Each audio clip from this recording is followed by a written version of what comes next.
Här är lite minnesskåp på Arlanda och gamla SAS-prylar. Där står det lite om när Gustav VI Adolf öppnade Arlanda. Och där är sitt emblem. En gammal reklambroschyr.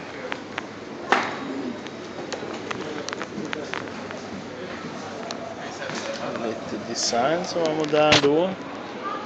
Lite sån här city guide som man började med tidigt. Och så där såg tidtabellen ut för